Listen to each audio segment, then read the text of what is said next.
Alguém gostaria de fazer algum comentário, fazer alguma pergunta dentro disso que a gente já colocou aqui? Tá tranquilo? A gente pode continuar? Não, tá tranquilo. Eu só vejo assim. Eu acho que a concepção que hoje se tem de plantar igreja,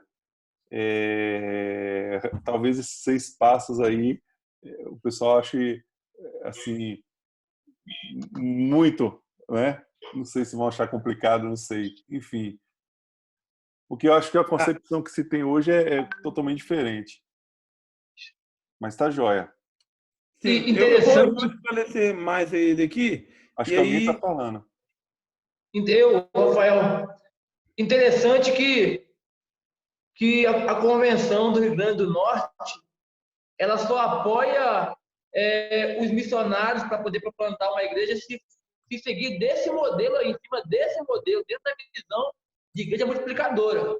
Eles não alugam mais salão, mais prédio, eles querem que comece dentro das casas, né? E a Junta de Missões Nacionais, agora com os seus missionários, ela criou um trilho de plantação de igrejas que começa desde o passo 0 até o passo, se não me engano, 34. Então, Hum, tem que começar desde o 0, oração, até o primeiro culto público. Ou seja, não é mais como o pastor Daíra disse aí, alugou o templo, comprou cadeiras, comprou o som e vamos embora. Mas não, a gente começa primeiro orando e nas casas, né? É como deve ser feito mesmo. ok. então, pois é, né? Às vezes a gente pensa assim, né? O simples, né? É o melhor, porque, na verdade, no conceito antigo, né, tinha toda uma estrutura que era cara financeiramente, de outra forma, é, de outra forma, não. Eu acho que ver se vai chegar o convite, o pedido da irmã Tá chegando de Fabiana ou Jorge. pastor Jorge. Jorge está Isso, ingressando. isso. Então veja que se alguém falar para mim assim, não, vamos precisar plantar uma igreja, como a gente estava fazendo lá com. E assim, me permita no meio aqui, né, meio que quebrar um pouco, mas falar uma coisa, né, que eu falei ontem na live, tá, pastor Rafael? Você estava junto também, você ouviu também. Mas foi aquela experiência nossa, né? E a igreja Parque Rio Branco, ela não tinha nem um ano de organizada, novinha, novinha, novinha. E aí, pastor Rafael, para ir para Barra da Estiva, para plantar igreja. Claro que já era um processo em andamento, né? Já tinha algum investimento lá. Mas o que nos permitiu, né, abraçar esse projeto e trabalhar nessa parceria de plantação lá de Barra da Estiva, de ajudar, de cooperar com o pastor Rafael, né, foi porque a gente tinha visão de plantação de igreja. E aí eu lembro que eu falava com o pastor Rafael, olha, eu quero estar junto, porque eu quero aprender. E a experiência, né, do pastor Rafael viabilizou a gente estar em um processo de plantação de igreja agora lá em Itabaiana, lá no Sergipe, na comunidade Queimados. É uma comunidade muito parecida com a nossa. Lá tem um missionário, né, da Junta de Missões, e um radical da nossa igreja que foi para lá. Mas nem precisava ser radical da nossa igreja. Mas a gente está assumindo o PAN com eles e estamos plantando igreja. Engraçado que eu fui lá conhecer o local e aí não tem jeito. A cabeça da gente, né, é de plantação de igreja naquele formato antigo. E aí, quando eu fui lá, eu olhei o lugar, aí eu procurei o quê? A praça, o lugar. E aí eu falei assim, poxa, a gente vai ver se lá na igreja a gente não consegue alugar esse local. E aí, quando eu fui falar com o pastor Samuel Mouta, o pastor Samuel Mouta, não é por aí não. Não é assim que a gente planta igreja. Nós vamos capacitar líderes para que eles levantem recursos e a gente os apoie a alcançar os objetivos maiores. Porque é aquela história que todo mundo conhece, né? De quebrar, né? Ali o no caso, a casquinha para onde a borboleta precisaria crescer, fazer forças, né? Para Uhum. desenvolver a vitalidade. E às vezes a gente facilita e acaba sendo uma igreja que é dependente, né? Uhum. E isso acaba sendo cultural, irmão. Deixa eu ver como é que eu vou colocar isso, porque não quero que pareça que é um sentimento de soberba, mas a igreja Parque Guarulhos, a igreja mãe, ela plantou duas igrejas, ela estava plantando duas igrejas. Veja que uma igreja que já tinha uma congregação há mais de uma década, e de repente ela planta uma outra congregação, e ela já estava construindo o templo dessa outra igreja. E essa congregação nova, ela desenvolve muito rápido. E acaba que ela não pode ser suportada e apoiada pela igreja, tanto pela igreja matriz, porque ela cresceu muito rápido. E a outra igreja, né, a outra congregação, que graças a Deus hoje é uma igreja, ela vivenciou um novo momento, mas porque ela tinha todo um suporte de uma igreja mãe, era muito cadenciado, era sempre muito assim, ah, não, mas isso a gente nunca pode, ah, não, isso precisa vir da sede. E isso é muito perigoso no processo de plantação de igreja que a gente vai mostrar mais para frente. O Uhum. pastor Jorge conseguiu entrar aí? Pastor Jorge, sim. Ele já está aqui? Eu não vi. Tá. Porque se o senhor passa, é devido à tela, se o Ah, senhor sim, passa. pastor. Ah, tá, Jorge. Então, pastor Jorge é da nossa localidade aqui, né? Pronto, a irmã Fabiana Bom, também está aí. isso. Então vamos lá.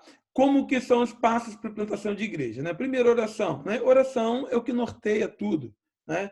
E aí, como a gente já viu aqui, oração para nós entendermos a vontade de Deus, oração para que sejamos capacitados para cumprir a ordem de Deus, oração para que tenhamos a percepção de tudo que vem adiante. Então, oração é o ponto principal para plantar uma igreja. Depois ele fala sobre a escolha de um grupo, né?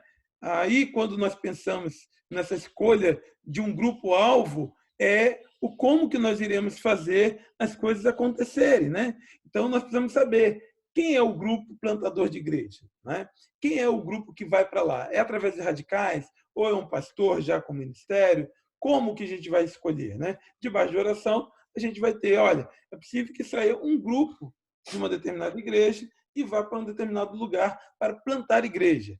A outra coisa é assimilar e adequar à cultura local. Claro que você saindo da tua igreja para plantar em outro local, a tendência nossa é colocar em prática aquilo que a gente já mentalmente já tem um modelo. A gente sabe como fazer e como a gente quer fazer, então a gente acaba fazendo, olha, eu só tem um jeito de ser feito, é my way, né? O meu jeito de ser feito. Então isso é perigoso, de a gente chegar para uma cultura e não reconhecer virtudes naturais ou até mesmo vocações naturais daquela cultura para que ela possa desenvolver mais rápido. E, ao contrário, a gente quer implantar uma cultura nova ali. Deixa eu compartilhar mais, e aí eu fico mais à vontade, porque o pastor Jorge Luiz, ele está aqui, ele conhece, né, a história da Igreja de Batismo Parque Rio Branco, mas, veja bem, quando nós começamos lá com a igreja do Parque Rio Branco, já era um ponto de pregação. E aí, a visão que tínhamos naquela época, né, lá no início, quando começou o ponto de pregação, eu ainda não estava lá, era que a igreja mãe, ou seja, a igreja de Parque é uma igreja muito bem estruturada, um pastor, assim, maravilhoso. Mas aí, qual era a forma que a gente queria plantar a igreja lá? Olha, a gente manda para lá uma família, e aí vê as pessoas da localidade, e aí criou-se um vínculo, uma dependência com a igreja mãe, porque a igreja mãe tinha mais de 11 grupos musicais. Então, o que acontecia? Cada semana, um grupo musical da igreja mãe ia lá naquele local e cantava, pregava. Aí, na outra semana, era outro grupo. E assim, olha, era lindo o trabalho, era bonitinho mesmo de ver o trabalho, porque eu estava na sede, eu estava na igreja mãe nessa época, e o nosso discurso era sempre assim: nós precisamos amar as nossas congregações, nós temos que ajudá-los no desenvolvimento, nós temos que mandar o nosso melhor para eles. E aí a gente sempre discutia nos grupos da igreja: olha, o que se canta aqui com o mesmo empenho e dedicação tem que ser lá também. E aí o pessoal ia, e quando alguém faltava porque era na congregação, tomava um puxão de orelha do líder, porque tinha que amar a congregação. Bom, e aí o pessoal ia lá, cantava, fazia o trabalho, ministrava na congregação, e isso era muito bem. Mas é engraçado que a congregação nunca crescia. Nunca crescia. E se levou muito tempo assim. E aí, aconteceu que quando Deus me chamou para o seminário, e aí no segundo ano do seminário, né, o departamento de evangelismo da igreja falou assim: olha, Isaías, vai para lá para a congregação. O pastor CI, o pastor da minha igreja, me chamou e falou assim: olha, ele me deu essa ordem, assim, ó, não é para apanhar gente de Parguaru e para levar para lá. Aí a gente não gosta de ouvir isso. E aí logo pensa assim: poxa, uma igreja tão grande, uma igreja de 600 membros, por que eu não vou pegar daqui e levar para lá? Eu disse: não, a igreja, você tem que olhar as pessoas da localidade, os membros dessa igreja que estão naquela localidade, mas a igreja tem que se desenvolver lá. Ó, eu não vou dizer que eu bati palminha para o pastor, embora sou discípulo fiel dele, né? Mas eu falei assim: poxa, eu vou ter que, né, amassar barro lá e trabalhar lá dentro da base. Mas foi o que deu uma maior vitalidade na igreja. Que a gente teve que começar de baixo, lá do zero. E eu lembro que os grupos chegavam, e eu tive até um problema lá, como seminarista, né? Aí no primeiros 6 meses eu fiz um projeto. 6 meses eu só acompanho os irmãos. E aí nos 6 meses eu ficava ali, e aí eu via muita coisa. Às vezes o grupo ia lá, era muito afinado para cantar, mas não se preparavam tanto para falar. E muitas vezes, né, traziam, né, com aquele vigor a mensagem que era para falar na sede, para despertar os irmãos, aplicava ali, e aí não tinha visitante, não tinha nada. E aí assim era bem constrangedor. Eu me lembro que no segundo ciclo, né, eu comprei um púlpito de acrílico e botei lá, e eu perguntei ao meu pastor: pastor, eu posso assumir o púlpito lá agora? Ele: claro, meu filho. E aí eu chamei para os irmãos da congregação e falei: olha, agora o púlpito é meu, né? Não é meu que eu comprei, não, né? Agora eu prego. Quem vem cantar, vem só cantar. Ele canta, mas a mensagem eu que prego. E aí, rapaz, teve gente que chiou, né? E aí, ó, deixou o projeto. Mas sabe de uma coisa? Foi através de nós encararmos as nossas realidades que a gente teve que crescer e desenvolver. Porque, né, eu tive que aprender, né, a produzir a música da igreja, ou seja, com playback, ou, né, a capela. Né? A minha esposa cantava, eu tocava, né? E aí eu não tocava bem, eu tocava 2 músicas, né? Acho que eu falei da outra vez aqui: Corpo e Família e Firme na Promessa. Então era todo domingo a mesma música. O povo pelo menos decorou. Quem viveu na época da congregação sabe cantar Firme na Promessa e Corpo e Família. Mas olha, quando eu ouço Corpo e Família hoje, eu quase choro. Me emociono de lembrar daquele tempo. Mas sabe de uma coisa? Eu orei mais para que Deus mandasse pessoas da localidade. Veja bem, muitas vezes você traz uma música linda, mas ela não tem a identidade com a cultura da localidade. A gente estava em um local de comunidade. E aí, por mais que era, né, os grupos, né, muito bem ensaiado, tenor, baixo, bareto, né, e tudo, mas não tinha a cultura da localidade. E até hoje, a cultura da localidade do Parque Rio Branco é diferente da sede. Então, olha, esse grupo que vai para lá, ele precisa assimilar essa cultura e se adequar a essa cultura. Claro que, a menos que seja pecaminosa, né? Mas uma cultura, um estilo do local, tudo isso precisa ser aculturado. E no processo de plantação de igreja, nós precisamos entender isso. A outra, né? Relacionamentos relevantes com o grupo né? Ou seja, aí, se a gente vai falar sobre o quinto, que é a evangelização discipuladora, o RD, o relacionamento discipulador, precisa já acontecer dentro desse grupo-alvo. Precisa ter uma unidade para que eles possam desenvolver depois o passo 5, que é a evangelização discipuladora e também treinamento de liderança. Pode passar aí, e eu vou passar bem rápido por esses pontos que a gente já discutiu bastante aí. O primeiro deles, né, é a oração, instrumento de comunicação entre quem está na linha de frente e quem é realmente quem comanda todo o exército. Né? John Piper que vai dizer isso. Então, nós precisamos estar bem ligados àquilo que Deus deseja para nós. Né? Pode passar aí. O passo seguinte, né, escolha do grupo-alvo. Né? Então, esse é um processo muito importante. Pode ser que seja na mesma localidade, mas pode ser que seja como a gente pode fazer agora, fazer lá em Itabaiana, lá em Sergipe. Ou seja, quais são os lugares que nós vamos trabalhar? Com que recurso eu vou trabalhar? No nosso caso, a gente tinha um vocacionado que é radical, né? Ele sentiu o chamado processo radical e ele acabou indo lá. E como ele foi para lá, agora, né, é um semeador nesse local. Mas a gente precisa escolher onde que nós vamos trabalhar, não só com os recursos que temos, mas os lugares que mais precisam de igrejas. E aí, ó, pode passar aí que você vai observar que a junta tem esse suporte. Ela tem isso tudo mapeado para que você possa olhar onde plantar a igreja. Né? Será útil ao plantador de igreja ter bem acessível o mapa do local onde habita seu grupo-alvo, para estudá-los e desenvolver um planejamento de ação naquela localidade, traçando estratégias específicas para iniciar pequenos grupos multiplicadores. Então, se você tem uma igreja consolidada, de repente, a minha igreja aqui, no meu bairro aqui, tem pessoas que moram em lugares distantes, e digamos que nesse lugar distante onde ela mora não tenha igreja batista. É um lugar que eu posso desenvolver como um local em potencial de desenvolver a igreja.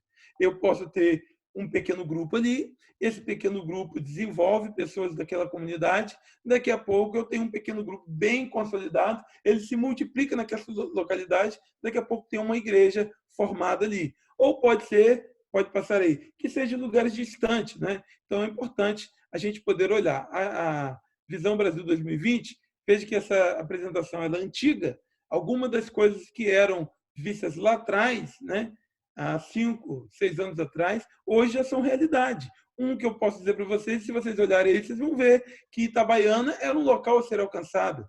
Né? E aí hoje é uma realidade. E outros lugares que, graças a Deus, nós estamos alcançando, né? Identificando, mapeando, e aí a gente vai alcançando. Pode passar isso daí, que eu acho que é um ponto de consenso nosso aí, né? Que era o alvo lá de iniciar novas igrejas batistas até 2020, para alcançarmos 21 igrejas, né? E aí eram os alvos que tínhamos lá atrás, né? Eu não sei dizer para vocês o quanto que nós alcançamos, mas o fato que uma igreja missional a gente precisa trabalhar para esses alvos aí. Pode passar mais isso daí.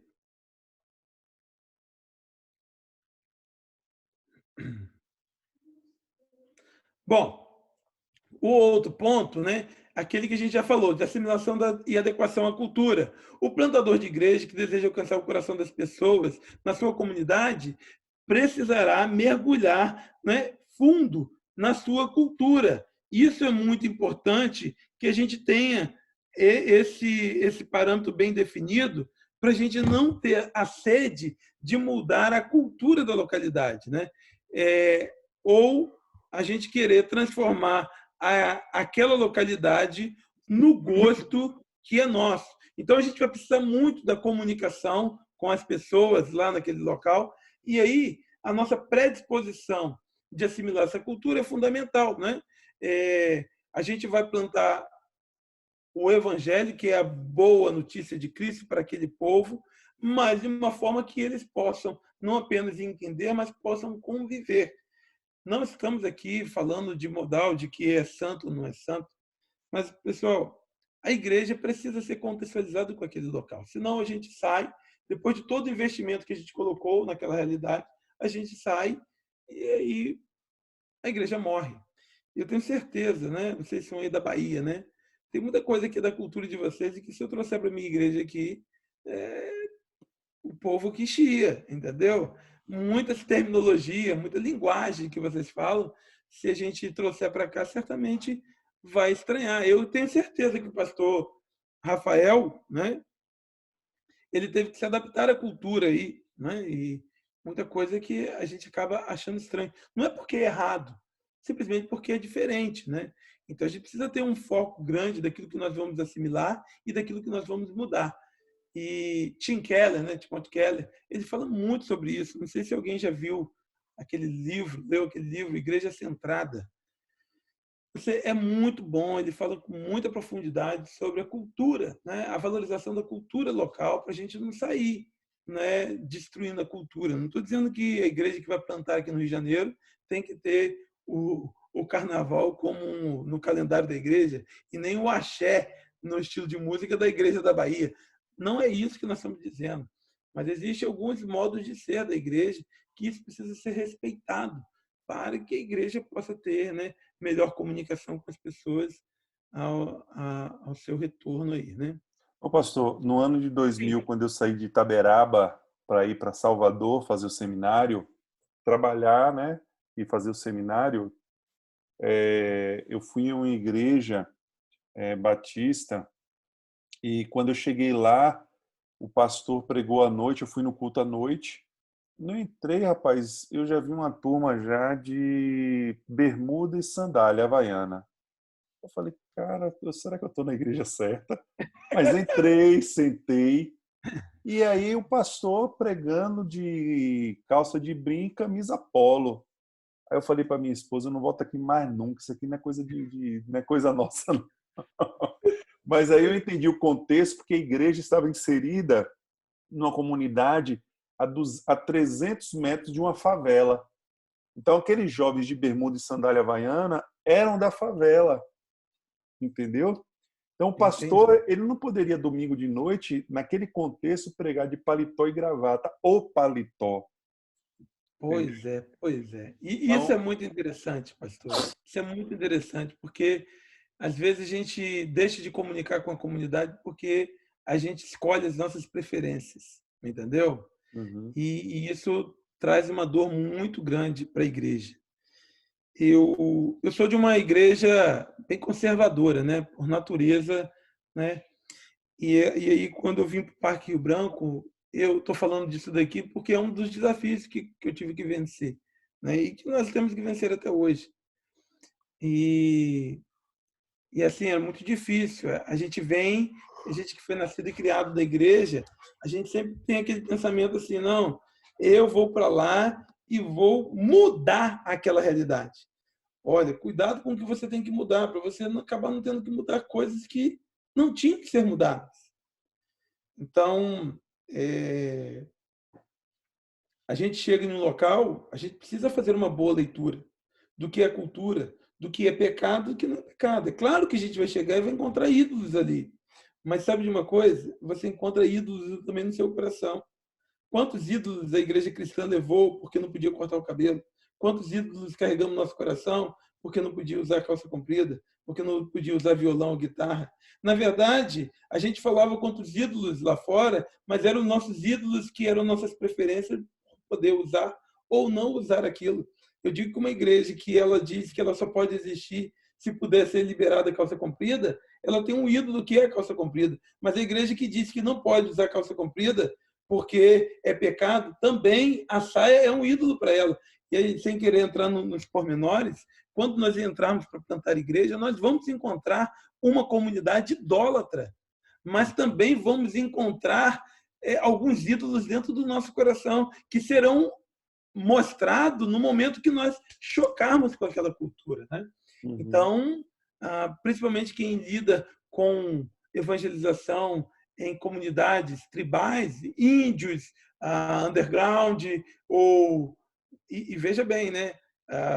Para quem vai plantar uma igreja em subúrbios, em favelas, ou em lugares também de condomínios, de poder aquisitivo muito alto, tudo isso terá que ser aculturado, né? E isso depende do Espírito Santo para poder nos orientar, para identificarmos o que é pecado, para nós tirarmos, e o que não é pecado, e poderemos conviver.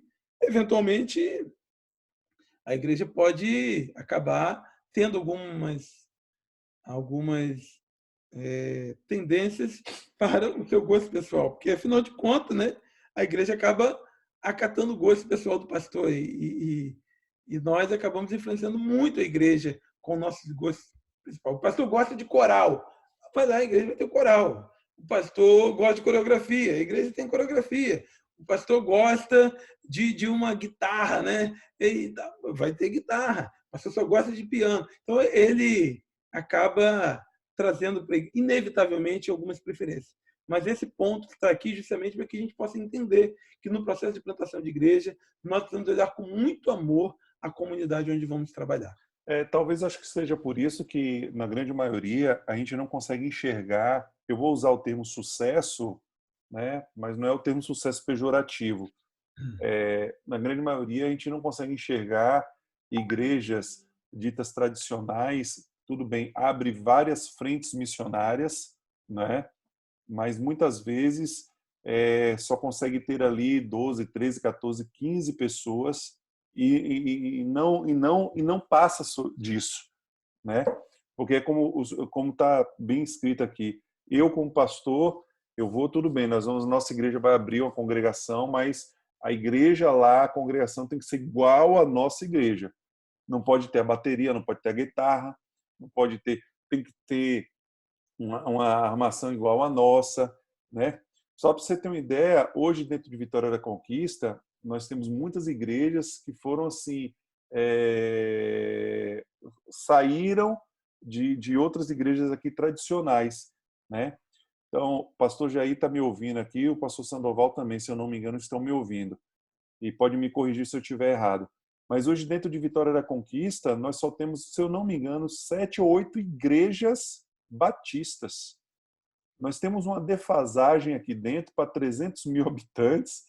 Nós temos uma defasagem, eu acho que, se eu não me engano, de 21 igrejas.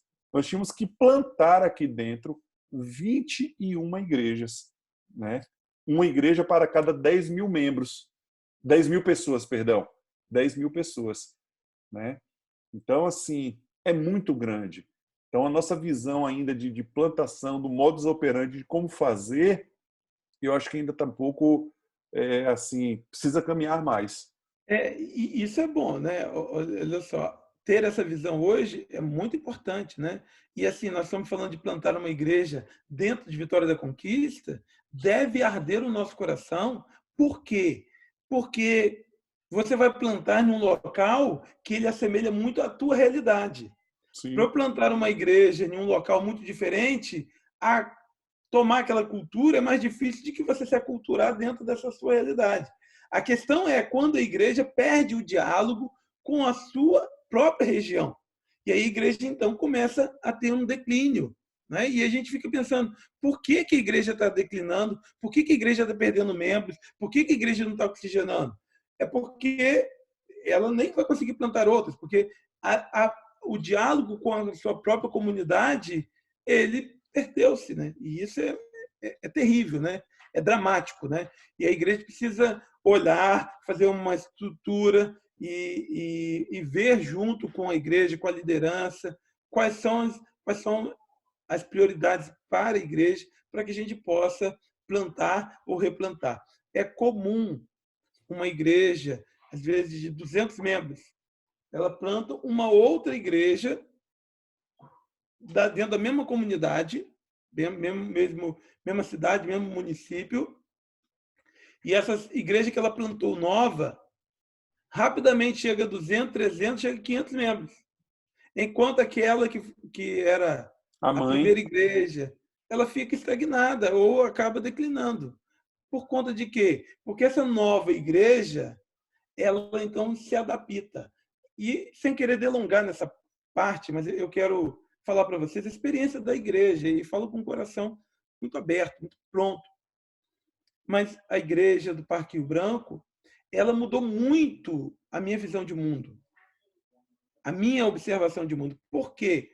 Porque eu vivia dentro da igreja, da igreja mãe, eu vivia dentro de uma cultura, eu vivia dentro da denominação, dentro da juventude do estado do Rio de Janeiro, então eu tinha muito contato com crentes ali. Quando cheguei para essa congregação, eu comecei a ver os desafios, as realidades, essa questão de que o cara não vai chegar para poder, de uma hora para outra, assim, olha, eu vou mudar de cultura, agora eu vou usar essas camisas de crente, essa roupa de crente, comportamento de crente.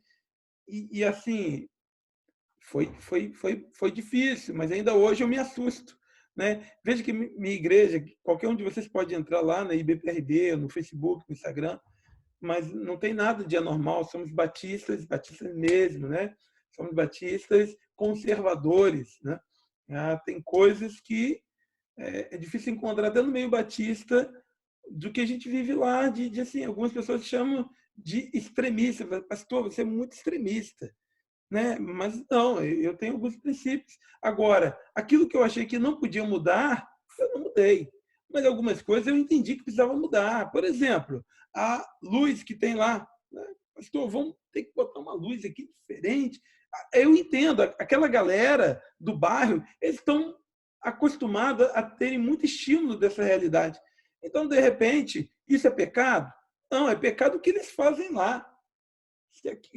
A santidade não está na projeção de multimídia, na tela, na maquininha que faz fumaça. Não é isso que é o que é santo, o que é pagão ou o que é profano. É muito mais o nosso coração, a nossa inclinação para isso. Então a igreja acabou ela ganhando um telão, né, um estímulo visual muito, muito bom, mas a gente não precisou abrir mão da palavra, da graça de Cristo, da salvação única pela graça. A gente não precisou para aqueles trejeitos pentecostais, que é típico da localidade. A gente pode manter uma igreja genuinamente bíblica, batista, forte na escola bíblica, no discipulado, mas a gente adaptou algumas das questões que são peculiares do bairro. Bom, o outro slide aqui vai falar sobre relacionamento relevante com o grupo-alvo.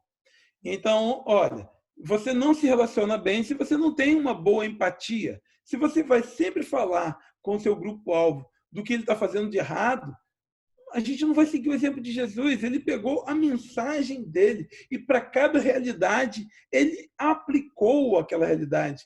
E seja na beirada de um poço, seja na multiplicação dos pães, seja em cima do monte, dentro de uma sinagoga, em cada lugar ele não mudou a mensagem, mas ele mudou o formato. Então ele relacionou com aquele grupo e ele plantou não apenas discípulos, mas discípulos multiplicadores. O outro slide vai falar sobre a evangelização discipuladora. Né? E aí, olha, a principal estratégia da igreja de plantação é o pequeno grupo. Ou seja, é a partir daí que uma igreja nasce. Ou seja, uma visão intencional que alguém, então, busca relacionamentos e esses relacionamentos, então, podem dar frutos e multiplicar por outras pessoas. Então, ele começa a fazer uma amizade com uma pessoa, a partir dessa amizade com essa pessoa, ele forma um grupo, e desse grupo ele vai crescendo, crescendo, crescendo, e aí chega a pontos, né, que a gente não consegue mais dimensionar. Pode passar aí mais um aí. E aí a gente tem um exemplo aqui, ó. O discipulado na área de chamar, né? Pode passar aí mais dois slides, mais dois. O plantador, né? E aí o que ele vai fazer? Ó, ele vai anunciar, ele chega num lugar que é desconhecido. Pode passar. E aí um monte de gente desconhecidas. E aí ele vai fazer o quê? Ó, relacionar com essas pessoas e torná-los, né, conhecidos. Pode passar mais um aí. E aí, ó, essas pessoas que são os que vivem o evangelho, eles precisam fazer o quê? Relacionar com quem está lá fora. Pode passar mais um aí. Uma vez que ele se relaciona, através, né, dos relacionamentos discipulador, cada uma dessas pessoas vai ser um conhecedor de um grupo de pessoas. Então, deixa eu imaginar uma forma mais fácil de exemplificar. Eu tenho vários amigos que não são crentes. E aí agora eu preciso alcançar a cada um deles.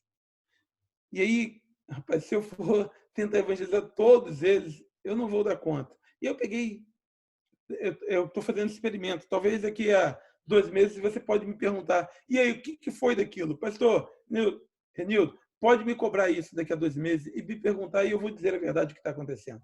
Mas eu peguei 3 pessoas da igreja que não estão em atividades na igreja, são membros da igreja. Alguns são novos convertidos, outros são bem há bastante tempo, mas não estão produzindo frutos. E eu falei assim, olha, posso montar um grupo com vocês para a gente poder orar junto? Ele falou, pode, pastor. Eu liguei para cada um deles, estou montando um grupo hoje dessas pessoas. Agora, o que eu vou fazer? Eu vou trazer alguns amigos meus que não são crentes para dentro desse grupo. Ou seja, eu vou me relacionar intencionalmente com pessoas e trazer para o grupo. E cada um de nós, desses 3 aí, vai ter que fazer o mesmo. Senta a pua. Vai fazer. Se esse é o seu chamado, você vai fazer isso, rapaz. Você vai conversar com seus amigos, vai discipular outras pessoas, e esses RDs é que vão trazer pessoas para dentro desse grupo. Vai ser um pequeno grupo que a gente vai criar, né? Nesse tempo de pandemia. Porque eu não posso esperar passar a pandemia para poder voltar a crescer com a igreja. Pode passar aí. Aí, ó, aquela parte é o chamar. Agora, qual é o próximo passo? Agregar. Pode passar aí. Passa mais rapidinho aí para eu poder dar conta antes que o pessoal desista de mim aí, né? E aí, olha, com esses grupos, agora, imagine se eu tenho isso dentro da minha igreja, tenho vários outros grupos dentro da igreja fazendo as mesmas coisas. Daqui a pouco, nós temos vários grupos multiplicadores, e então a gente forma a igreja. Vamos iniciar mais um bloco aí, e eu prometo para vocês que eu vou ser bem mais breve, falta pouquinho para a gente poder terminar essa apresentação aí. Vamos terminar esse e iniciar mais um aí. Estou aguardando todo mundo.